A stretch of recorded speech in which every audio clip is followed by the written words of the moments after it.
Hello friends, welcome back to my channel Divya biology classes. तो friends, हम biology के PG के टॉपिक्स पढ़ रहे थे, जिसमें हमने टूल्स एंड टेक्निक के काफ़ी टॉपिक्स कवर कर लिए हैं। जिसमें आज का टॉपिक है हमारा एलिसा। तो एलिसा क्या होता है, एलिसा का फुल नेम, इसके साथ इसकी जो प्रॉपर्टीज़ है उसके बारे में, साथ में इसकी जो प्रोसेस है उसके बारे में हम पढ़ने वाले हैं। तो शुरू करते हैं आज का टॉपिक एलिसा। एलिसा, जैसे पहले सबसे पहले इसका फुल नेम जो हमें पता होना चाहिए, इसका फुल नेम है एंजाइम लिंक्ड इम्यूनोसॉर्बेंट एसे। ये ध्यान रख लेना, इंग्लिश में कई बार नाम पूछ लेते हैं इसका कि इसका फुल नेम क्या है। तो ई से एलिसा, एल से लिंक्ड, आई से इम्यूनोसॉर्बेंट एसे, यानी एंजाइम संलग्न प्रतीक्षा शोषक अमापन। यानी हिंदी में याद नहीं हो तो इंग्लिश में आप इसका नाम याद रख लेना। इसका जो डिस्कवर किया गया था सबसे पहले पीटर पर्लेमैन एंड इवा एनेक वॉल ने किया था 1971 में। यानी इसकी डिस्कवर किसने की थी? पीटर पर्लेमैन और इवा एनेक वॉल ने 1971 में की थी। तो एलिसा क्या है? एलिसा एक ऐसी जैव तकनीक है और यह एक ऐसा परीक्षण है जिसमें एंटीजन यानी जर्म को पहचानने के लिए उसकी एंटीबॉडीज और रोग देने वाले पदार्थ का यूज किया जाता है। यानी किसी भी जो है रोग है या फिर कोई जो एंटीजेंस है जो हमें बीमार कर रहा है, उसका पता लगाना, उसका डिटेक्ट करने के लिए उसकी एंटीबॉडीज और को रोग देने वाले जो पदार्थ है उसका यूज करके हम एंटीजन का डिटेक्ट करते हैं। तो ये एक प्रकार का वेट लैब प्रकार का जैव रसायन ऐसे इसको बोला जाता है। इसमें जो सॉलिड फेज है वो EIA का यूज किया जाता है, यानी एंजाइम इम्यूनो ऐसे का इसमें यूज किया जाता है। इंपॉर्टेंट मोस्टली लेबोरेटरी में ही यूज किया जाता है, जिसके द्वारा ब्लड में एंटीबॉडीज की प्रेजेंस को डिटेक्ट किया जाता है। यानी हमारे ब्लड में जैसे CVC की जाती है, उसी तरह से जो कि हाई लेवल की जो ब्लड टेस्टिंग की जाती है, तो उसमें एंटीबॉडीज की प्रेजेंस को डिटेक्ट किया जाता है एंटीजन के द्वारा। तो बॉडी में एंटीबॉडीज हार्मफुल सब्सटेंस जैसे एंटीजन, बैक्टीरिया, वायरस या अन्य पैथोजन के अगेंस्ट इम्यूनो सिस्टम के द्वारा ये प्रोड्यूस की जाती है। तो इसमें मोस्टली वायरल इन्फेक्शन डिटेक्शन या डायग्नोसिस में इसको यूज किया जाता है, जैसे HBV, SCV, HIV, STLV में इसका अधिकतर यूज किया जाता है। एलिसा के द्वारा ब्लड में स्पेसिफिक एंटीजन का डिटेक्शन या मात्रात्मक मापन किया जाता है। तो ये कैसे बोल सकते हैं इसको? ये एक इम्यूनोलॉजिकल ऐसे है, इसके द्वारा बायोलॉजिकल सैंपल में एंटीबॉडीज, एंटीजन, प्रोटीन और ग्लाइकोप्रोटीन को डिटेक्ट या मेजर किया जाता है, जिससे हमें पता चल जाता है कि हमें कौन सा रोग है या वायरल इन्फेक्शन है या फिर कोई भी और जैसे बड़ी बीमारी है उसके बारे में पता लगाया जाता है कि एंटीबॉडीज़ है उसकी मात्रा हमारी ब्लड में कितनी है। यानी एलिसा एक एंटीजन एंटीबॉडी इम्यूनोलॉजिकल रिएक्शन के आधार पर कार्य करती है। इंपॉर्टेंट ध्यान रखना, किस प्रकार करती है? एंटी एंटीजन एंटीबॉडी की इम्यूनोलॉजिकल रिएक्शन के आधार पर काम करती है। तो क्या बोल सकते हैं इसको? ये एक रेडियो इम्यूनो एसे का मॉडिफाइड मेथड है। यानी RIA का यूज जो ब्लड सैंपल में एंटीजन की मात्रा ज्ञात करने में किया जाता है, और इसे रेडियो आइसोटोप का यूज लिया जाता है, जबकि एलिसा में एंजाइम का यूज किया जाता है। यानी कि इसमें जो रेडियो इम्यूनो एसे था उसमें केवल हम ब्लड सैंपल का यूज करते थे, जिसमें हम एंटीजन का डिटेक्ट करते हैं रेडियो आइसोटोप के द्वारा, लेकिन इसमें एलिसा में एंजाइम का यूज किया जाता है। तो इसका बेसिक प्रिंसिपल और क्या है जिसके आधार पर ये काम करता है? तो इसमें सैंपल है वो एंटीजन को इसी सतह से जोड़ा जाता है, इसके पश्चात एंटीबॉडी को उस सतह से जोड़ा जाता है जिससे वह एंटीजन से जुड़ सके। यानी पहले एंटी सैंपल के रूप में एंटीजन को डाला जाता है, फिर उससे एंटीबॉडी को जोड़ा जाता है जिससे जो पर्टिकुलर एंटीबॉडी है वो एंटीजन से जुड़ जाता है। इसके पश्चात एंटीबॉडी को एंजाइम से जोड़ा जाता है और अंत में एंजाइम सबस्ट्रेट का यूज इसमें किया जाता है। और जो एंजाइम सबस्ट्रेट वो क्या करता है? उससे क्रिया करके कलर उत्पन्न करता है, जिससे हमें पता चल जाता है किस प्रकार की एंटीबॉडीज है। तो एलिसा जो होती है क्या है? एक 96 गड्ढों वाली प्लास्टिक प्लेट का इसमें यूज किया जाता है, जिसमें प्लेट को माइक्रोटाइटर प्लेट या सूक्ष्म अनुमापक प्लेट भी कहते हैं, और जो गड्ढे होते हैं उनको हम वेल कहते हैं। इसके गड्ढे को क्या कहते हैं? वेल कहते हैं। यानी जैसे इस तरह से इसमें दिखाया हुआ है 90 गड्ढों वाली जो प्लास्टिक की प्लेट है, इसको यूज किया जाता है और इस प्लेट को हम माइक्रोटाइटर प्लेट कहते हैं, और जो इसमें जो छोटे छोटे गड्ढे बनाए जाते हैं उसको क्या कहते हैं? हम वेल कहते हैं। तो ये इसमें जो उपकरण उसका यूज किया जाता है उसके बारे में हमने देखा। एंजाइम को एंटीबॉडी के साथ लिंक किया जाता है, जो कलरलेस सबस्ट्रेट के साथ रिएक्ट कर कलर प्रोडक्ट प्रोड्यूस करता है, जो हमने अभी देख लिया था। और ये जो सबस्ट्रेट होता है वो कैसा होता है? क्रोमोजेनिक सबस्ट्रेट होता है। ठीक है। एलिसा में निम्न एंजाइम इन्वॉल्व होते हैं। इसमें कौन कौन इसमें जो एंजाइम होते हैं उसमें एल्कलाइन फॉस्फेटेज होता है, जो कि हॉर्स रेडिस से प्राप्त किया जाता है। दूसरा हॉर्स रेडिस पेरोक्सीडेज होता है जो कि कार्ल फ्रेंकेनस्टाइन से प्राप्त किया जाता है। तीसरा एंजाइम इसमें यूरिएज यूज किया जाता है जो कि जैक वीन से प्राप्त किया जाता है। और चौथा एंजाइम में बीटा गैलेक्टोसाइड का यूज किया जाता है और बीटा गैलेक्टोसाइड फ्रॉम ई कोली से हमें प्राप्त किया जाता है। ठीक है, इसमें एक इंपॉर्टेंट लाइन और है कि यदि डिटेक्टिंग मॉलिक्यूल को फ्लोरोसेंट लेवल्ड एंटीबॉडीज के साथ यूज किया जाए तो इस टेक्निक को हम फ्लोरोसेंस लिंक्ड इम्यूनो सॉर्बेंट ऐसे या फैलिसा भी कहते हैं। तो ये भी ध्यान रखना ना, अगर फ्लोरोसेंट लेवल्ड एंटीबॉडीज का यूज किया जाए तो इस टेक्निक को फैलिसा कहते हैं। अभी जो हमने एलिसा के जो एंजाइम्स देखे इनमें से जो दो एंजाइम है वो मुख्य रूप से काम करते हैं और इनका एक विशेष सबस्ट्रेट होता है। हमें जो दो एंजाइम हैं मुख्य रूप से काम करते हैं, इनके सबस्ट्रेट क्या है, जैसे ध्यान रखना है ये मुख्य है एल्केलाइन फॉस्फेटेज, जिसमें सबस्ट्रेट के रूप में पी नाइट्रोफिनाइल फॉस्फेट का यूज किया जाता है। और जब ये एंजाइम जब सबस्ट्रेट के साथ क्रिया करता है तो कैसा कलर उत्पन्न करते हैं, ये येलो कलर उत्पन्न करते हैं। दूसरा एंजाइम है हॉर्स रेडिस पेरोक्सीडेज, जिसके दो पार्ट होते हैं। सबस्ट्रेट इसमें दो पार्ट्स में यूज किया जाता है। पहला इसमें हाइड्रोजन पेरोक्साइड H2O2 का यूज किया जाता है और दूसरा इसमें टेट्रा मिथाइल बेंजीडाइन HRP का सबस्ट्रेट यूज किया जाता है। तो ध्यान रखना, इनसे पूछ सकते हैं, इंपॉर्टेंट एंजाइम है दोनों के लिए, कौन कौन से जो है सबस्ट्रेट है वो यूज किए जाते हैं। ये क्या करता है कि H2O2 की उपस्थिति में एंजाइम से क्रिया करके कौन सा कलर प्रदान करता है, ब्लू कलर प्रदान करता है। तो दोनों जो इंपॉर्टेंट एंजाइम, इसमें चार यूज किए जाते हैं लेकिन दो इंपॉर्टेंट एंजाइम है जिनके एलिसा है उसको दो भागों में बांटा जा सकता है। मुख्य रूप से जनरली एलिसा को दो भागों में बांटा जाता है। इसमें क्वालिटेटिव और क्वांटिटेटिव होती है, यानी क्वालिटेटिव और क्वांटिटेटिव के आधार पर दो प्रकार में बांटा जाता है, जिसमें सैंपल में प्लस या माइनस रिजल्ट आता है। दूसरा सैंपल में टारगेट मॉलिक्यूल की मात्रा का मापन किया जाता है। क्वांटिटेटिव मतलब मात्रात्मक, तो टारगेट मॉलिक्यूल की मात्रा का मापन किया जाता है, जबकि जो क्वालिटेटिव यानी गुणात्मक, यानी इसमें इसके प्लस या माइनस से पता चलता है कि इसमें कैसी क्वालिटी है एंटीबॉडी की। ठीक है, अब इसके आधार पर जो एलिसा है दो भागों में मैंने देखा, लेकिन मुख्य रूप से जो एलिसा होती है, एलिसा टेक्निक को चार पार्ट्स में डिवाइड किया गया है। इसकी चार प्रोसेस होती है, एक तो डायरेक्ट होती है, इनडायरेक्ट होती है, एक सैंडविच होती है, दूसरी कॉम्पिटिटिव एलिसा होती है। तो चार टेक्निक है इसकी, डायरेक्ट, इनडायरेक्ट, सैंडविच और कॉम्पिटिटिव एलिसा। पहले देखते हैं हम कौन सी होती है डायरेक्ट एलिसा। डायरेक्ट एलिसा में क्या होता है कि इसमें जो प्लेट हमने यूज की थी, जो प्लेट हम यूज करते हैं, उसके गड्ढों में एक क्रियाशील प्रोटीन जैसे सीरम, एल्ब्यूमिन, कैसिन की एक परत बना दी जाती है। यानी जो गड्ढे होती हैं इस प्लेट के अंदर, उन गड्ढों में सबसे पहले एक क्रियाशील प्रोटीन डाला जाता है जो कि सीरम के रूप में एल्ब्यूमिन या कैसिन होता है। इसके कारण जो एंटीजन है इसकी सतह से जुड़ जाते हैं। किससे, फिर इसमें एंटीजन डाले जाते हैं तो ये प्रोटीन से जुड़ जाते हैं और जिस एंटीजन का परीक्षण करना होता है उसे प्रत्येक गड्ढे में हम डाला जाता है। यानी जैसे पहले प्रोटीन डाली, फिर प्रोटीन के बाद हम क्या डालते हैं, इसमें एंटीजन डालते हैं और जिससे क्या है ये एंटीजन है उस प्लेट से जुड़ जाते हैं। फिर उसके बाद इसमें स्पेसिक एंटीबॉडी से स्पेसिक एंजाइम को जोड़ा जाता है। यानी जो एंटीबॉडी है उसको फिर एंजाइम के साथ जोड़ा जाता है। यानी एक स्पेशल एंटीबॉडी किसी स्पेशल एंजाइम के साथ जुड़ती है तो उसके साथ इनको जोड़ा जाता है। इनको अब एंटीजन के ऊपर डाला जाता है। यानी एंटीबॉडी को एंजाइम के साथ जोड़कर फिर जो हमारी प्लेट है उस प्लेट के अंदर एंटीबॉडी, सॉरी, इसमें जो एंटीबॉडी है उसको एंजाइम के साथ जोड़ा जाता है। फिर उसको जो प्लेट है जिसमें हमारे पहले से ही एंटीजन्स भरे हुए हैं उस प्लेट में इनको डाल दिया जाता है। तो ये एंटीबॉडी अपनी विशिष्ट एंटीजन से जुड़ जाते हैं। ठीक है, और इसमें जो एंजाइम होता है वो सबस्ट्रेट को एंटीजन के एंजाइम लिंक्ड एंटीबॉडी के ऊपर डाला जाता है। तो ये एंजाइम सबस्ट्रेट से क्रिया करके कलर उत्पन्न करता है।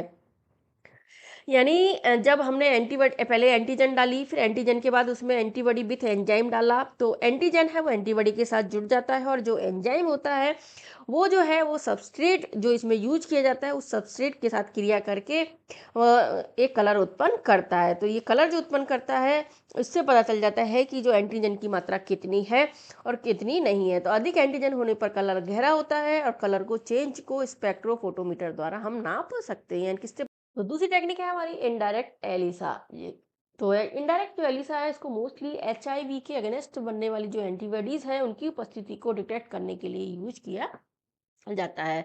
यानी एलिसा के द्वारा हम पता लगा सकते हैं कि जो एंटीबॉडीज जो बन रही है HIV के अगेंस्ट उनकी मात्रा कितनी है। ठीक है, पहले इनिशियल एंटीजन को डाला जाता है। तो जो हम यूज करते हैं माइक्रोपाइटर प्लेट यूज करते हैं, उस प्लेट में पहले एंटीजन कोटेड वेल को इसमें डाला जाता है। यानी पहले एंटीजन को इसके जो वेल होते हैं उनमें डाला जाता है, फिर इसको हम वॉश करते हैं। फिर वॉश करने के बाद इसमें प्राइमरी एंटीबॉडीज़ है उसको ऐड करा जाता है, तो जो एंटीबॉडीज़ होते हैं वो एंटीजन के साथ जुड़ जाते हैं। फिर इसको दोबारा वॉश करते हैं तो जो एक्स्ट्रा एंटीजन्स हैं वो निकल जाते हैं। ठीक है। फिर उसके बाद इसमें ई लिंक्ड सेकेंडरी एंटीबॉडीज़ को इसमें ऐड किया जाता है। फिर उसके बाद इसमें को वॉश किया जाता है और वॉश करने के बाद जब इसमें सबस्ट्रेट और एंजाइम्स को मिलाया जाता है तो इसके साथ ही जो एंटीजन्स हैं वो एंटीबॉडी के साथ जुड़ जाते हैं और सबस्ट्रेट एंजाइम के साथ जुड़ जाता है और हमें कलर प्राप्त होता है, जिसे हमें स्पेक्ट्रोफोटोमीटर के द्वारा नाप लिया जाता है। यानी इसमें सैंपल में उपस्थित जो इंटरेस्टेड एंटीजन है उसको माइक्रोटाइटर वेल है या जो प्लेट की वेल है उनमें अटैच्ड या एब्जॉर्ब किया जाता है। फिर उसको जो एंटीजन है उसको कॉम्प्लीमेंट्री एंटीबॉडी जिसे प्राइमरी एंटीबॉडी कहते हैं उसके साथ ऐड कर दिया जाता है, जिससे एंटीजन के साथ एंटीजन एंटीबॉडी कॉम्प्लेक्स बनता है। यानी जो प्लेट है, प्लेट में जो गड्ढे थे हमारे, उन गड्ढों में पहले क्या डाली जाती है, एंटीजन डाली जाती है। फिर उसके बाद प्राइमरी एंटीबॉडी को जब ऐड करते हैं तो एंटीजन है वो एंटीबॉडी के साथ क्या कर लेती है, कॉम्प्लेक्स बना ली जाती है।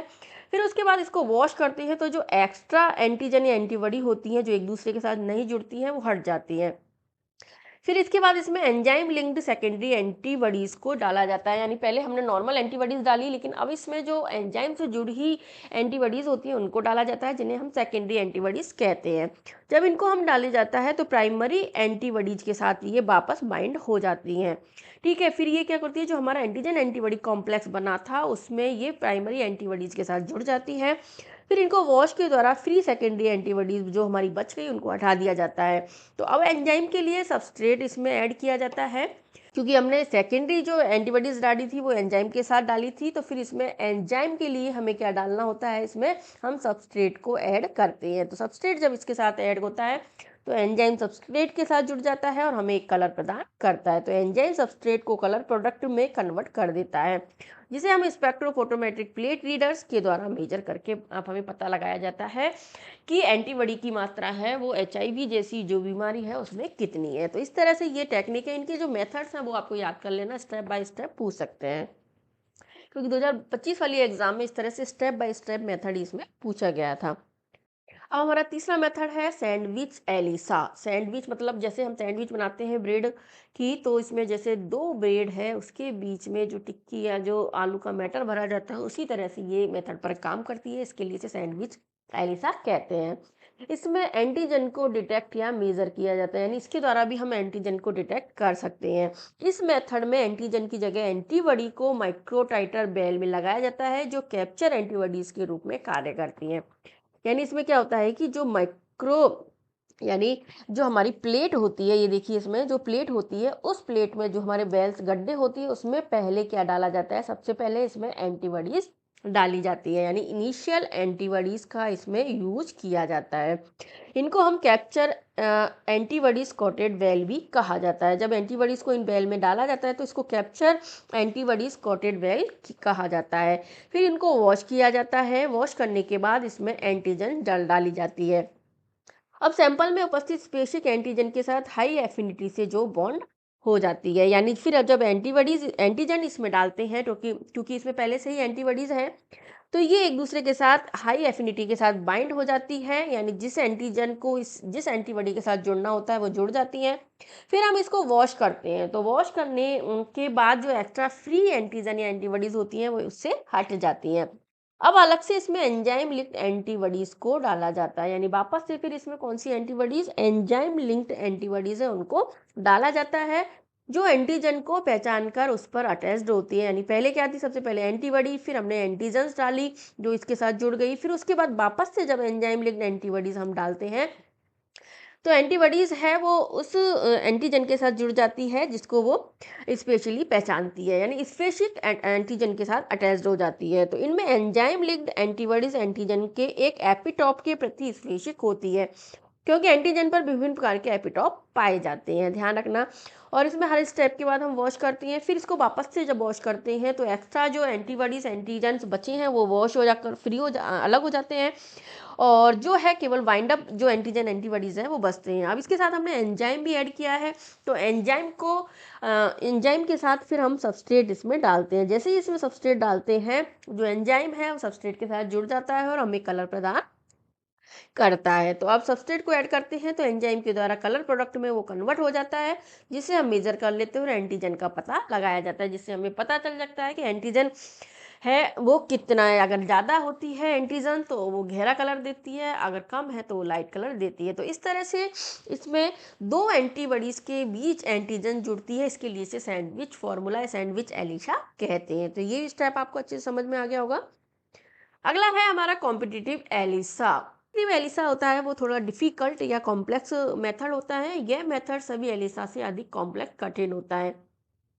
इसमें इनहिबिटर एंटीजन को यूज लिया जाता है, इसलिए इसे इनहिबिटर एलिसा भी कहते हैं। यानी ऐसे में सबसे पहले स्टार्टिंग में किसका इनहिबिट एंटीजन्स का यूज किया जाता है, इसके लिए इनहिबिटर एलिसा भी इसको कहते हैं।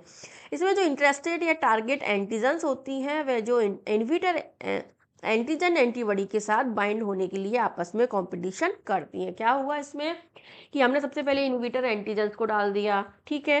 फिर उसके बाद हमें जिस एंटीजन्स को टारगेट करना है, इंटरेस्ट करना है, वो भी इसमें डाली है, साथ में हमने एंटीबॉडीज़ को इसमें डाला। तो ये एक दूसरे के साथ कंपटीशन करती है, जिनके साथ एंटीबॉडीज़ को जुड़ना होता है वो उसी एंटीजन के साथ जुड़ जाती है। तो इस तरह से इसलिए इसे कॉम्पिटिटिव एलिसा कहते हैं। यानी जो interested target antigen inhibitor antigen है वो इनके दूसरे से एक दूसरे के साथ कंपटीशन होता है, और जो एंटीबॉडी के साथ जुड़ जाती है उसी से हमें पता चलता है कि एंटीजन कौन सा है। तो इसमें क्या कई सारे स्टेप हैं। इसमें सर्वप्रथम इंटरेस्टेड एंटीजन युक्त जो सैंपल होता है उसको अनलेबल्ड प्राइमरी एंटीबॉडी के साथ इंक्यूबेट किया जाता है। यानी सबसे तो इसमें क्या होता है कि सबसे पहले हमने क्या डाला, इसमें एक क्यूब ली और क्यूबेट ली। उस क्यूबेट में क्या होता है कि इसमें प्राइमरी एंटीबॉडीज़ होते हैं। उन प्राइमरी एंटीबॉडीज़ के साथ हमें जो इंटरेस्टेड एंटीजन्स होते हैं, यानी जो हमारी टारगेट एंटीजन्स होती हैं, उसको डाला जाता है, जिससे इसमें क्या बन जाता है, एक एंटीजन एंटीबॉडी कॉम्प्लेक्स बन जाता है, ठीक है। फिर इसको वॉश करते हैं तो फ्री एंटीबॉडीज जो होती है वो उनको रिमूव कर दिया जाता है। इसके बाद इसमें स्टेप क्या होता है कि नेक्स्ट स्टेप में जो एंटीजन एंटीबॉडी मिक्सर वाला जो सॉल्यूशन है, वो जो प्लेट में हमने पहले से ही जो हमारी वेल्स हैं उन वेल में क्या डाला हुआ है, इनहिबिटर एंटीजन्स डाला हुआ है। तो फिर उसके बाद उसमें एंटीजन एंटीबॉडी मिक्सचर वाले सॉल्यूशन को इनहिबिटर एंटीजन वाली जो प्लेट है उसमें हम डाल देते हैं। यानी पहले से इसमें क्या है, इनहिबिटर एंटीजन्स है, फिर इसको हम एंटीजन एंटीबॉडी मिक्सचर है, एंटीजन एंटीबॉडी मिक्सचर को इसमें डाल देते हैं, ठीक है। तो ये इनहिबिटर एंटीजन भी प्राइमरी एंटीबॉडी के साथ बाइंड होती है, क्योंकि वो एंटीजन है तो भी एंटीबॉडी के साथ बाइंड होने की कोशिश करती हैं। तो स्टेप 3 क्या है, फिर इसमें फ्री प्राइमरी एंटीबॉडीज जो मिक्सर में उपस्थित है इनहिबिटर एंटीजन के साथ बाइंड हो जाती है। यानी जो एक्स्ट्रा एंटीबॉडीज बची हैं वो इनहिबिटर एंटीजन के साथ बाइंड हो जाती हैं। फिर इसमें एंजाइम लेवल्ड सेकेंडरी एंटीबॉडीज़ को फिर ऐड किया जाता है। फिर इसमें हम एंजाइम वाली जो सेकेंडरी एंटीबॉडीज़ है उनको ऐड किया जाता है, तो प्राइमरी एंटीबॉडीज़ के साथ वो बाइंड होती हैं और इनहिबिटर एंटीबॉडीज़ के साथ ये अटैच्ड हो जाती है। यानी जो प्राइमरी एंटीबॉडीज़ है उनके साथ ये सेकेंडरी एंटीबॉडीज़ हैं, वो सॉरी जो प्राइमरी एंटीजन्स होते हैं उनके साथ ये जुड़ती हैं, और इनहिबिटर एंटीबॉडीज़ है उनके साथ ये अटैच्ड हो जाती हैं। तो फाइनली सबस्ट्रेट को इसमें ऐड किया जाता है, तो एंजाइम के साथ रिएक्ट करके ये विजिबल सिग्नल को देता है, जिससे हमें पता कलर जो उत्पन्न होता है उससे पता चल जाता है कि एंटीजन है वो कौन सी है और कितनी इसकी मात्रा है।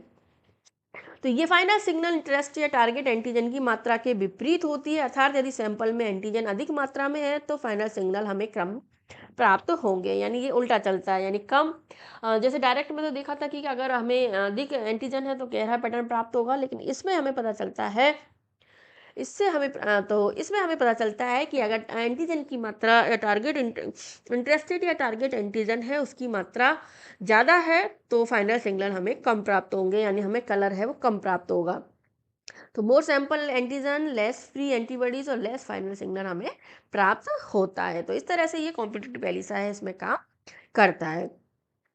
तो इसका ये कि हम मास्टर समरी भी देख लें कि किस तरह से ये चारों प्रकार के एलिसा टाइप हमने देखे हैं वो किस तरह से इसमें क्या डाला जाता है, कौन सी एंटीबॉडी यूज होती है और क्या बनता है।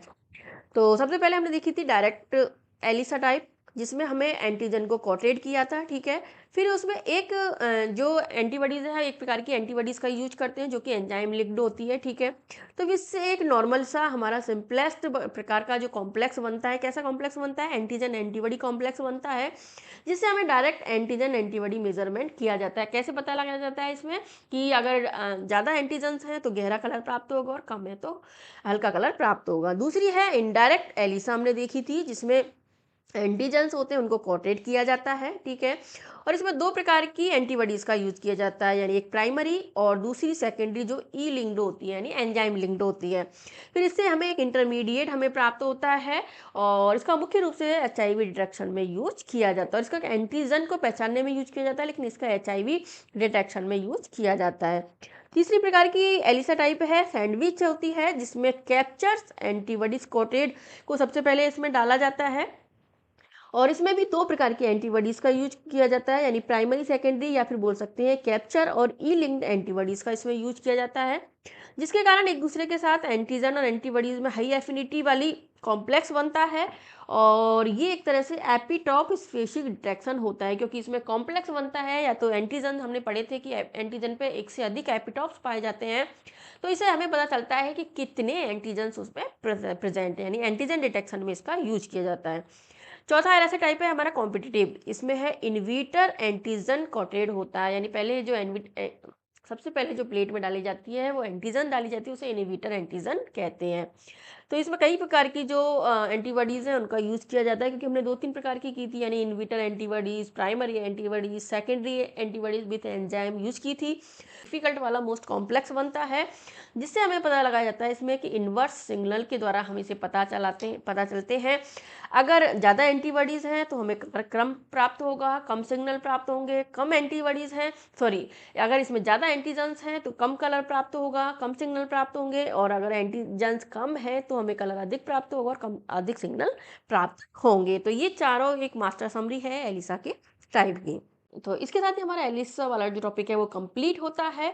तो पढ़ लिया तो भी आपका, क्योंकि इसमें जो क्वेश्चन इस अब पूछे जा रहे हैं, पहले एंटीजन डिटेक्ट होता है या नहीं होता है इसके बारे में पूछे जाते थे।